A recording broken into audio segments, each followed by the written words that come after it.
Paramashivoham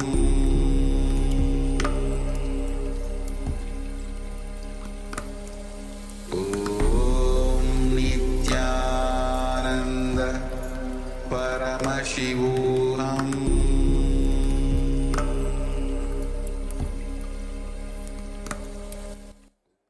Dhyanam. Yes, slowly remove your blindfold, open your eyes.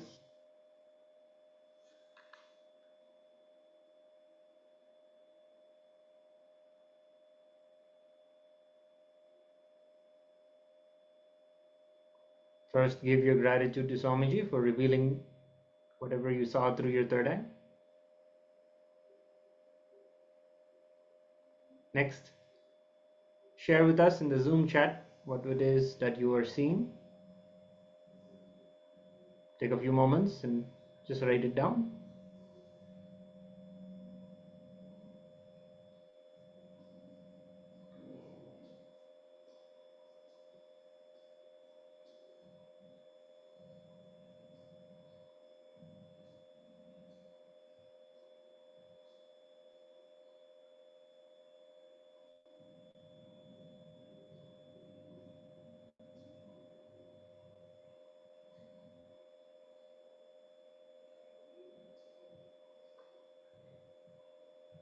Yes, we'll now show you the image.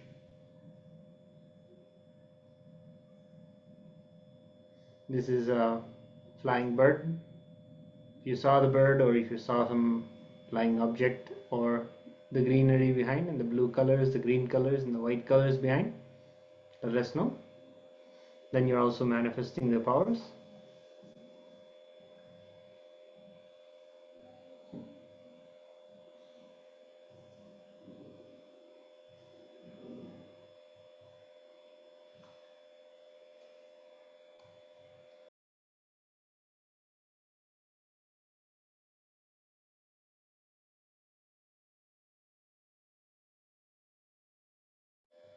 Yes. So now we're going to be moving on to the next session where Swamiji is going to be sharing more about the unreality. Yes, we're going to learn how we can actually experience realities. We have learned that what we perceive through the senses is not objective reality. It is not reality as it is, but how can we perceive reality? How can we experience reality?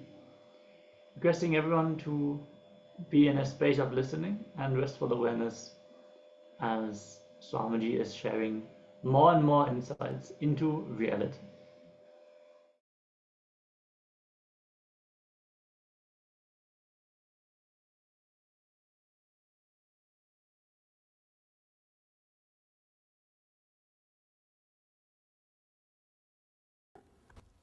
Let us understand this word Paramastitihi, transcendental reality. See, we have three levels of reality. One is external reality. All of you know the external reality, an external world. Whatever you call as the law of the country, whatever you understand as the law of the society, the way in which you relate, live with the outer world, this is called external reality. You have to pay your bills, you have to do your job, you have to eat, you have to sleep, you have to carry on with your regular life. The external reality. All of you know about the external reality. Second thing, internal reality. Sometime when you grow deeply, when you become more aware, more conscious, you realize you are affected, disturbed more by the internal reality. Means the incident or the thing which is happening in the outer world is not directly connected to the experience which is going on in the inner world. Just by doing a small change, the same incident which is supposed to create pain in you may not create. Sometimes, if you just avoid the words which constantly says pain, pain, suffering, suffering. You will escape from the pain which you may go through if you don't use that method. For example, the incident, usually it may create suffering or pain in your inner world, inner space. If you are little intelligent and careful not to allow those words from the beginning, if you are that much aware or conscious to stop the word before it surfaces to conscious layer, you can escape from the suffering. If you become a little aware, you will know how to play with your inner reality.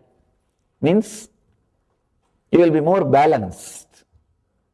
The outer world things will not be able to affect you. With these few experiences, you will realize in the inner reality, the inner world is much more powerful than the outer reality, than the external reality. Only at this point, you start saying, world is Maya, it is illusory, it is unreal. Don't think, when Shankara says the world is unreal, it's not that it does not exist. It is there in front of us. If you go and hit your head on the wall, you will feel the pain. It doesn't mean that it's not there. Internal reality is much more stronger than external reality. That is what he means.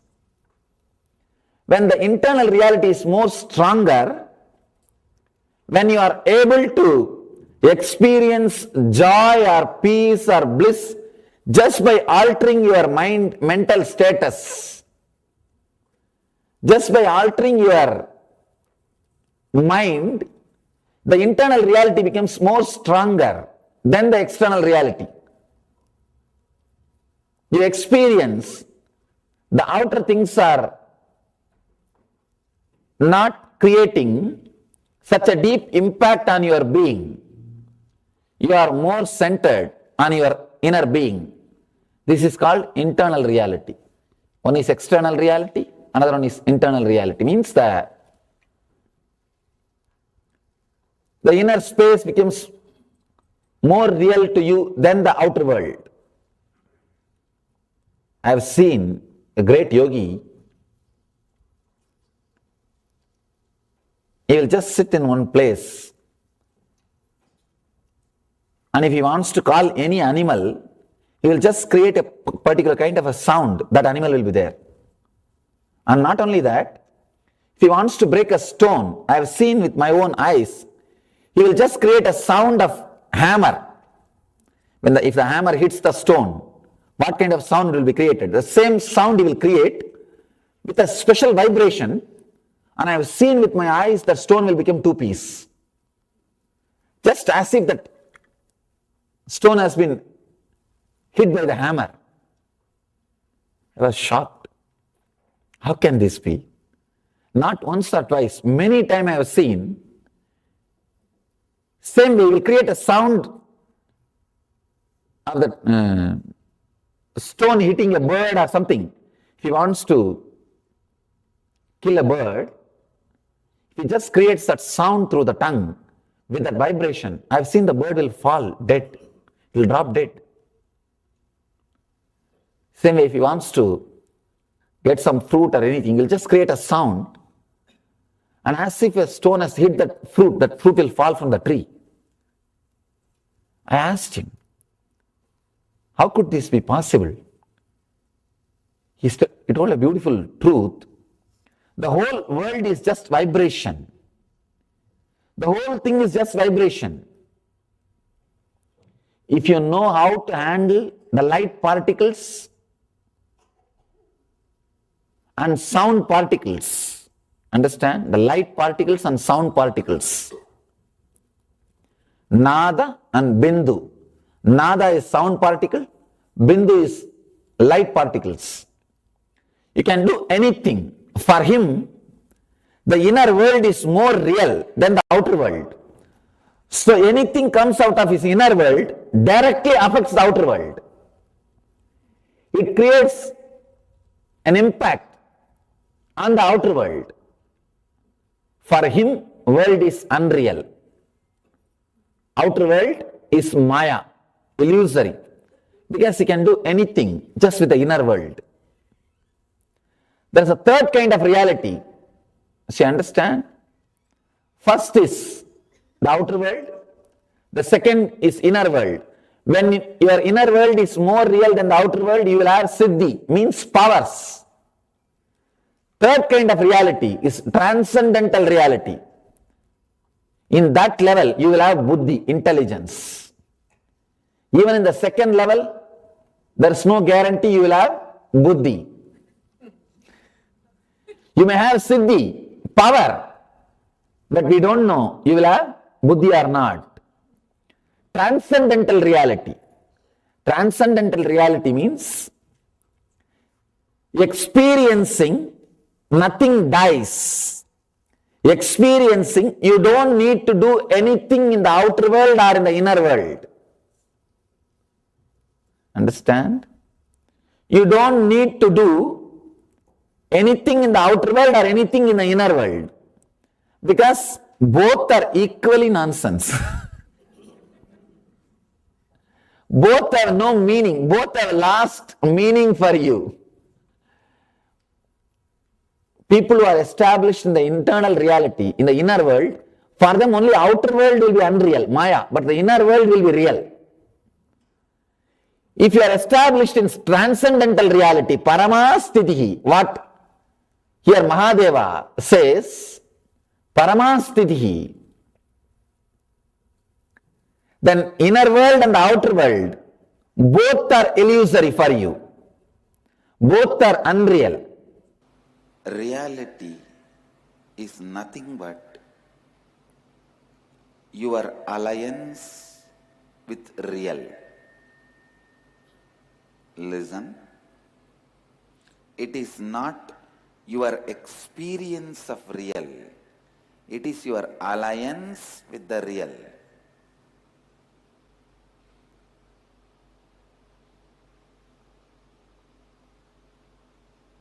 Whatever is real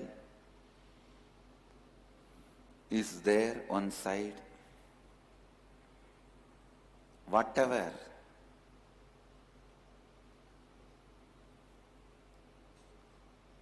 you need to experience, you want to experience, is there on side. These two having alliance and coming to some conclusion is reality.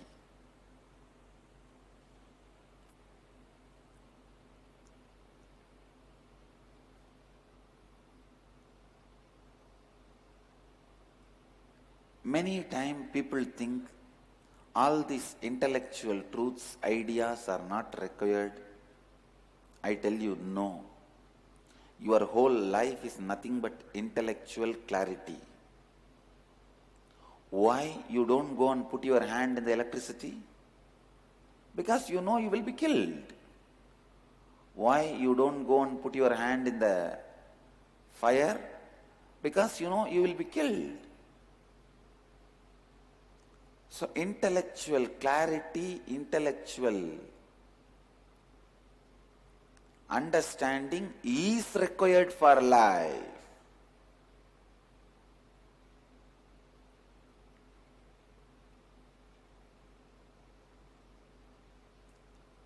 If somebody is teaching you the ideas, no, all these big principles, intellectual jugglery is not required, no. They are trying to keep you in darkness. Maybe they do not know how to expand and explain these principles. They do not have a passion to understand or make you understand. Please listen. Just like a simple rules are there. Don't touch the fire, you will not be burnt. Same way, simple rules are existing to be out of suffering. Simple rules exist to be successful. It is so unfortunate, You are never allowed to believe that there are simple rules exist to be out of suffering and to be in completion and to be successful. Are you struggling in a big way? Not to be burnt by the fire, not to be electrocuted? No. You don't struggle. It became your lifestyle when you understand and start living. Listen, same way,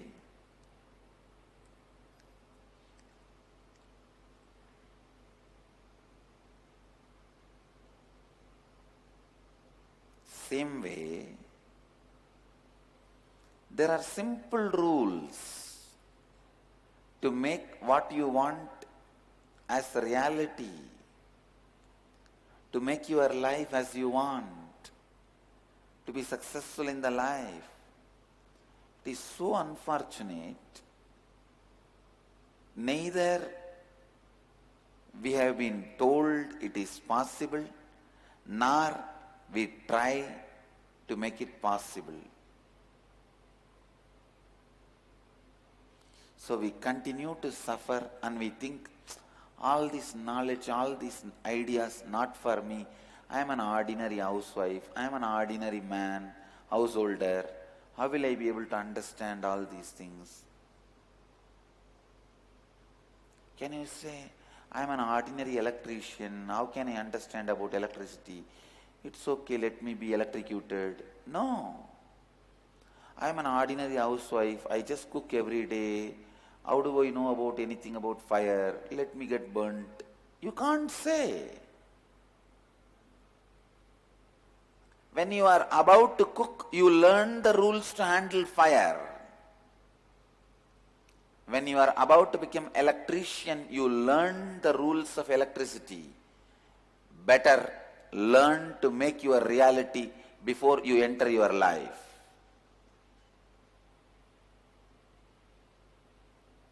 And you can learn. That is the good news. It is not as difficult as it was told to you. That is the good news.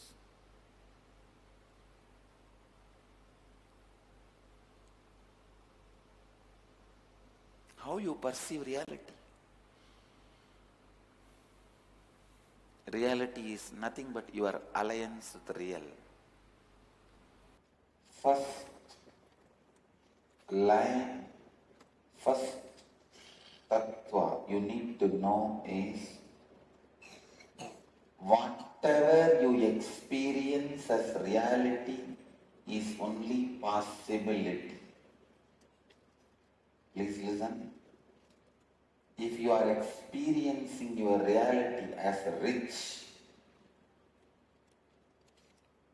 everything good, that is also only a possibility for a great which is supposed to come. If you are experiencing your reality as bad, poor, suffering, suffocation, that is also is a possibility for the worst which is going to come. Listen. Whatever you experience as reality is only possibility. If you are experiencing as good, the great possibility for better. If you are experiencing as bad, the possibility for worse. But do not ever think the reality you are experiencing is the reality. No.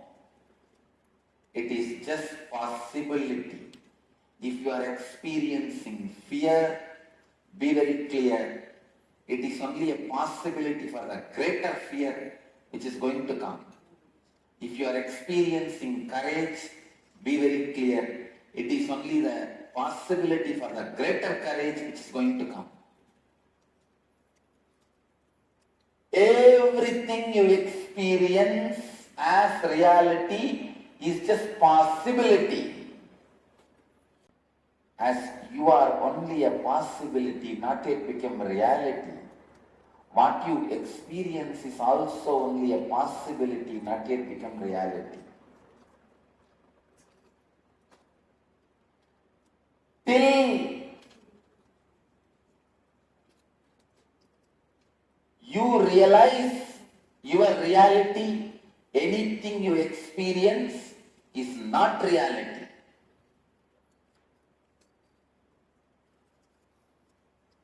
As long as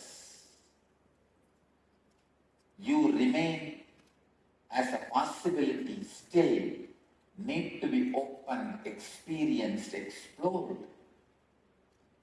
your reality also remains as possibility. If you live authenticity, you will strengthen the right possibilities to happen. If not, you will allow your unconscious possibilities to open. That's how is life.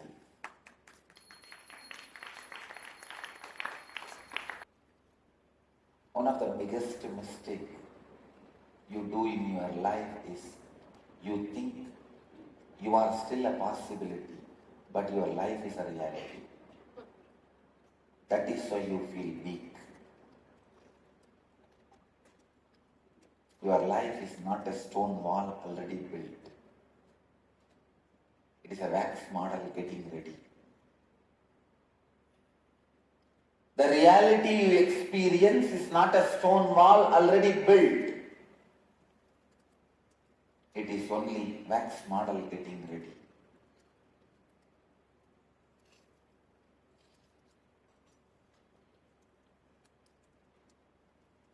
Authenticity is the intelligence to alter your possibility consciously in a right way.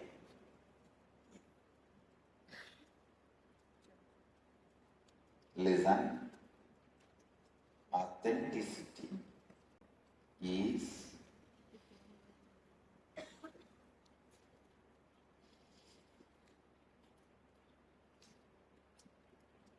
great possibility to alter your life in a right way.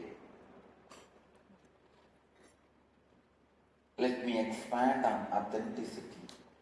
Authenticity means the state where you are established in the peak of your capability, your possibility, and you respond to life from who you perceive yourself to be, the inner image, and peak in the outer image, and establishing yourself in peak in others' image about you.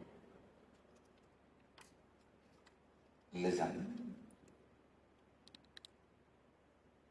whatever you perceive about you is only a possibility. If you think you are a Swami, good person, nice person, even that is only a possibility for the greater saint to happen. If you think you are filled with jealousy, dirt, junk, and whatnot, disease, depression, that is also not the reality. It is a possibility for greater disease, greater depression, greater disorders to happen.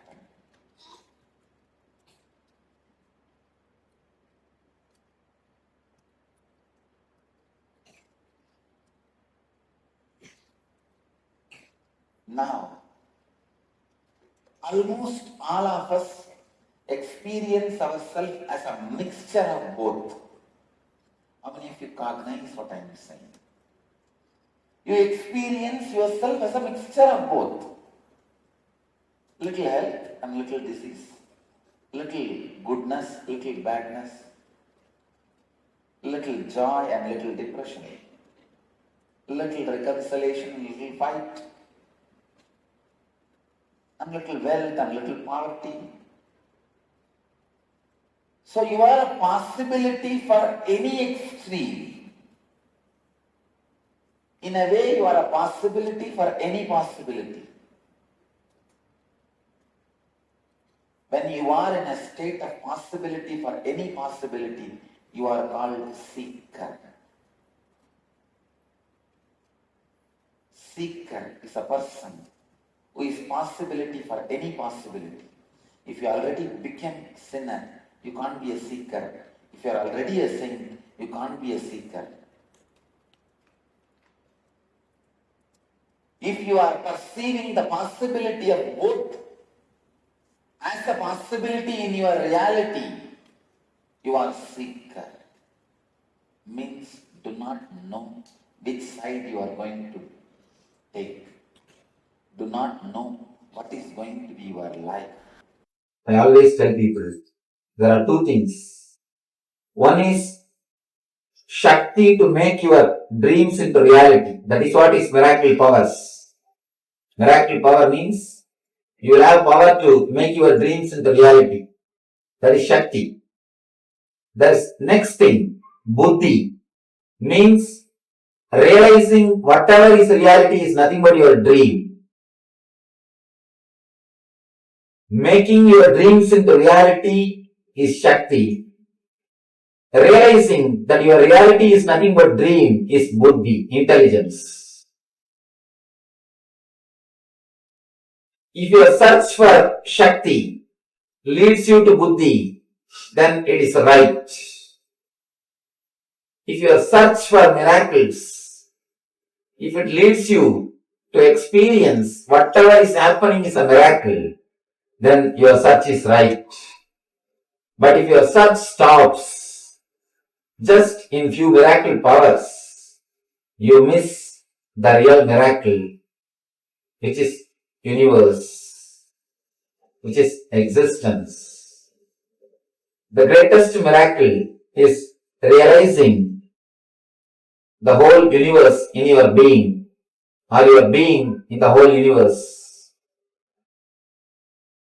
When you travel in your search of the miracles, when you start in your path, step by step you come upon few miracle powers. If your energy is getting solidified, in the second step you get the power of intuition. Intuition means seeing the things before it happens.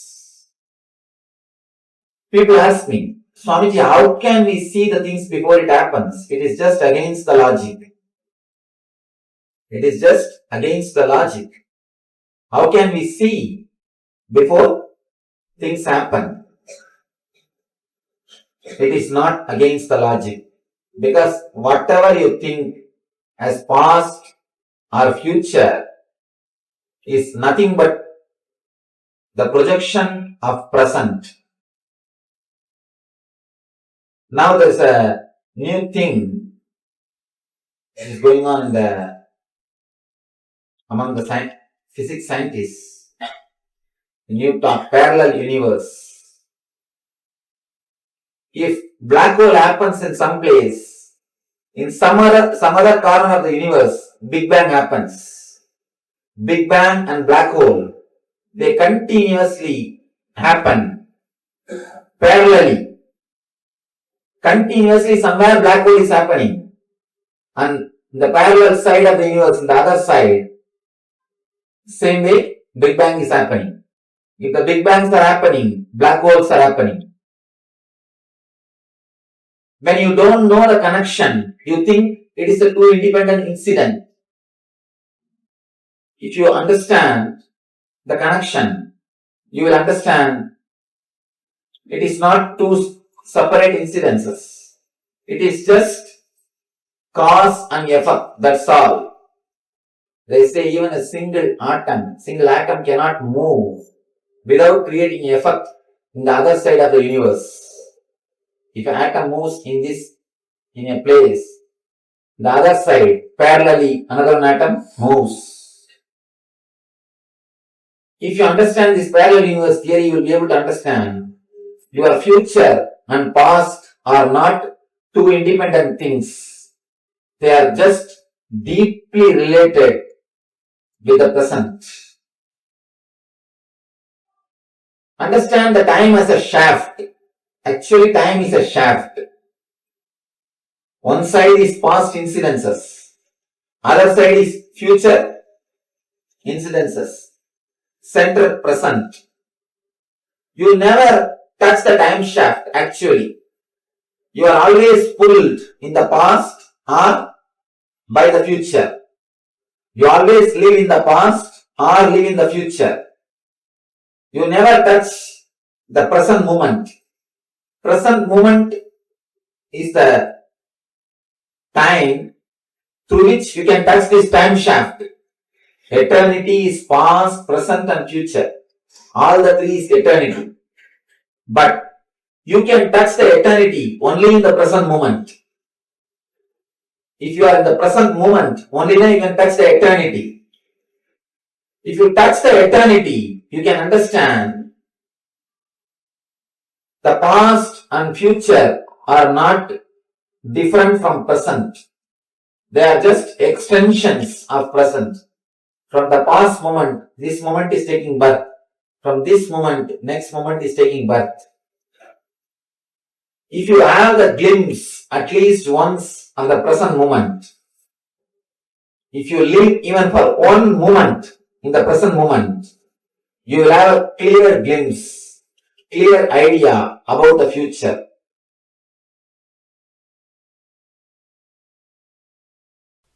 Please listen.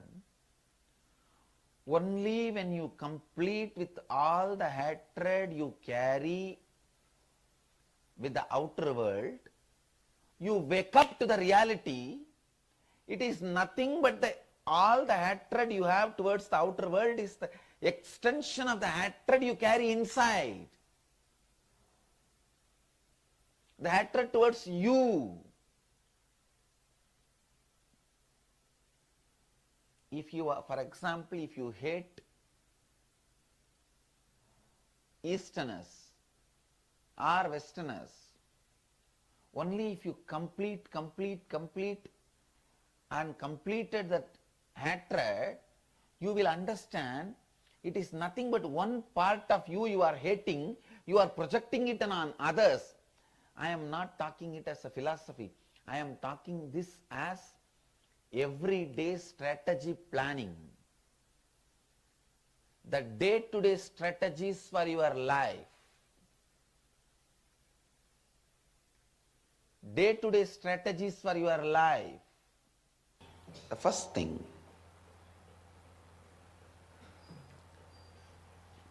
human beings go on fantasizing, go on visualizing, this all should happen in my life. But go on continuing to have the lifestyle, thinking style, working style completely opposite to what they want to achieve.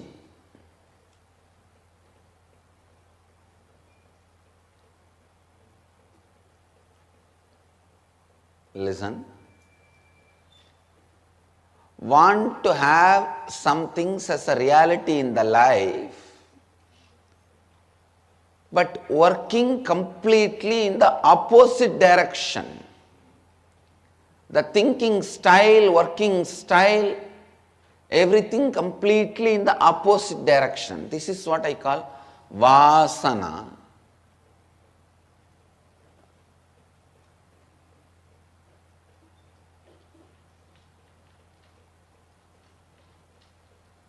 It is like there are some fellows who wanted to melt down in devotion, bhakti.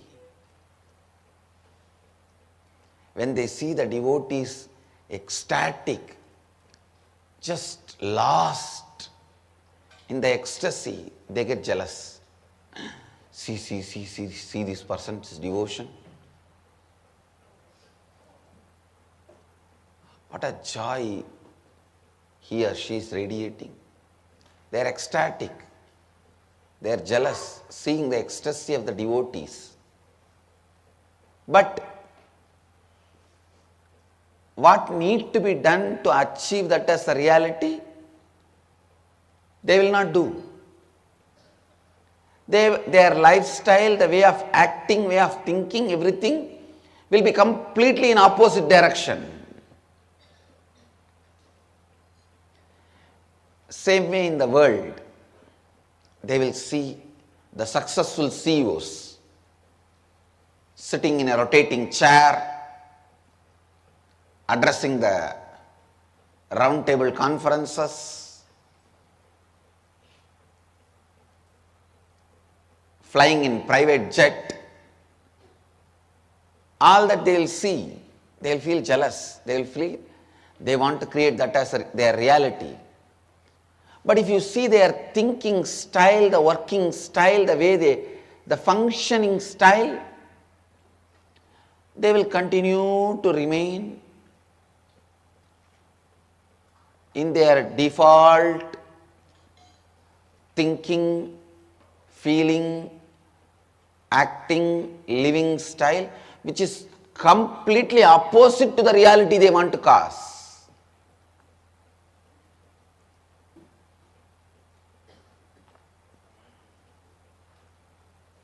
This is what I call vasana.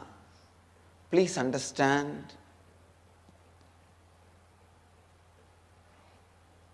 Immediately what binds you is vasana. For example, if you are put in prison, police, judiciary, prison authorities, all of them only largely bind you.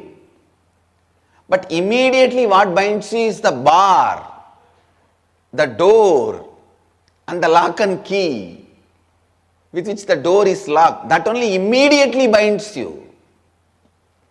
Same way, the maya, ignorance, all that only largely binds you. But vasana is the door, gate, immediately binds you. Many times you do not know who is that officer who convicted you or who is that officer who locked you up. But you will feel the suffocation, boundedness when the door is locked. Just like the door is the immediate bondage you experience. In the life, vasana is the immediate bondage. Understand?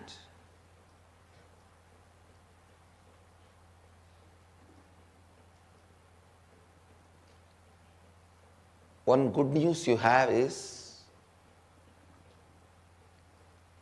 in the system of the country law, even if you escape from the immediate bondage, like you break the prison and run away, the largest bonding system, the police or all that system, they will somehow bring you back and put you in the another prison. But the good news you have is in the cosmic law, the moment you break the immediate bondage, the whole cosmos supports you and liberates you once for all.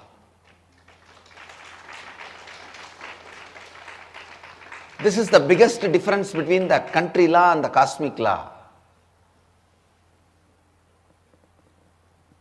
End of the day, country law is man-made. Cosmic law is God-made. Naturally, the purpose is different.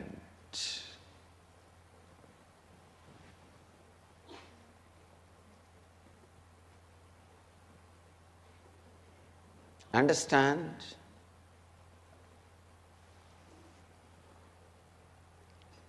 And ultimately, even country law cannot torture you when God wants to protect you.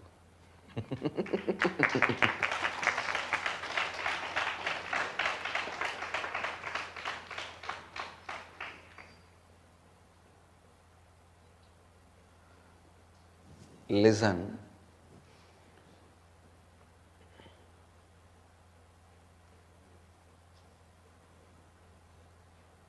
God has a space even in the hearts of the people who execute country law. So He knows. 2 cards. He got immediately 2 cards. Next, if I get 2-3 ladies to press my feet and serve me, it will be really grand. Immediately some 2-3 young women serving him. Suddenly he thought, what is this? Whatever I am thinking is becoming reality. If a tiger comes and kills me, what will happen? Next moment, tiger appeared and killed him. See, at least you would have been alive if he has not went and slept under the tree. If you would have been outside, at least you would have been alive. You wouldn't have died. When you come to this chakra, it creates so much of energy in you. There is one danger. It's almost like going near the fire. If you know the right technique, you can use the fire for cooking, for heating your body and everything. But if you just misbehave with it, what it does? It just burns you, like electricity. If you work properly with it, you will get all benefits. The moment you misbehave, you are finished. So this chakra is like electricity. This chakra is like a fire. This chakra is equally powerful like the tree. Meditate on this chakra, you will get the same power. Okay? Actually, this chakra is just like the kalpavruksha.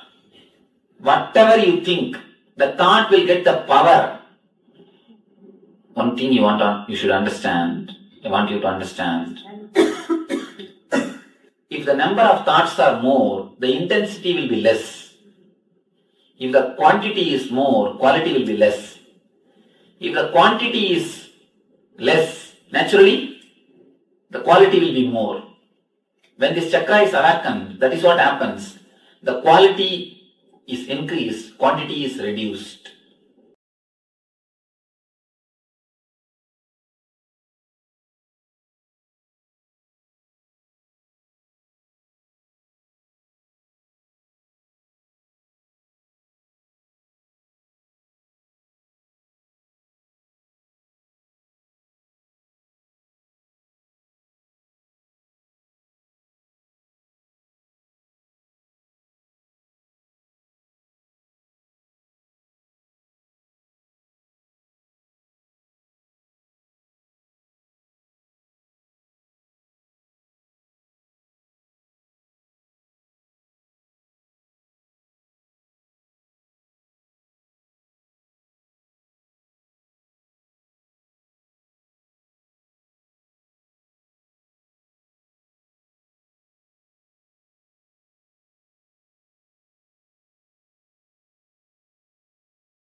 I bless you all. Let you all open all your 3 eyes and manifest the powers of Mahasadashiva. Om Nityananda Paramashivoham. Om Nityananda Paramashivoham. Om Nityananda Paramashivoham. Om Nityananda Paramashivoham. Om Nityananda Paramashivoham.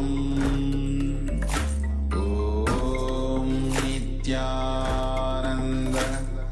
Paramashivoham.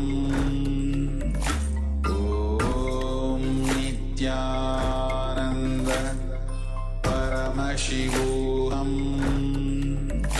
Om Nityananda Paramashivoham Om Nityananda Paramashivoham Om Nityananda Paramashivoham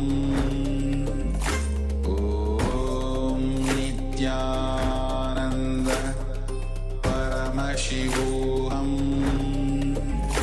Om Nityananda Paramashivoham Om Nityananda Paramashivoham Om Nityananda Paramashivoham Om Nityananda Paramashivoham Om Nityananda Paramashivoham Om Nityananda Paramashivoham Om Nityananda Paramashivoham Om Nityananda Paramashivoham Om Nityananda Paramashivoham Om Nityananda Paramashivoham Om Nityananda.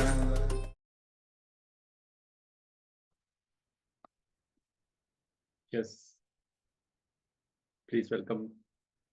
Please come back to your question. After this beautiful discourse from Supreme Pontiff of Hinduism, now we'll enter into the small meditation. It is going to infuse prana in our body. It's going to be a third eye meditation. So let's get ready.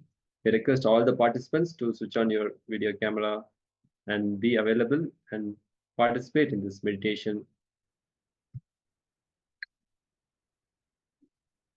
John Horn, Lisiama, yeah, and Ma Ananda Gororupinima, and Shobana Saksenama, and Ivin, can you please switch on your video and be available? Yeah, it's a beautiful third eye meditation.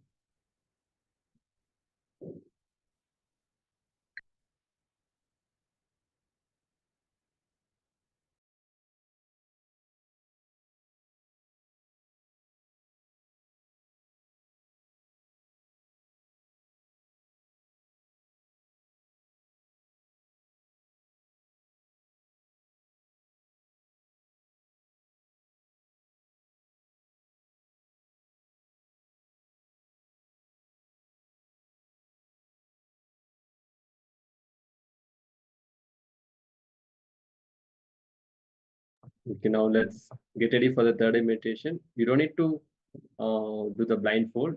Just keep your restful awareness between your eyebrows on the third eye and chant the Mahavakya. So I request all the participants to sit in a comfortable posture with the head, neck, and spine in a straight line. Close your eyes and keep the restful awareness between your eyebrows on the third eye. And start chanting the Mahavakya. Om Nityananda Paramashivoham Nityananda Paramashivoham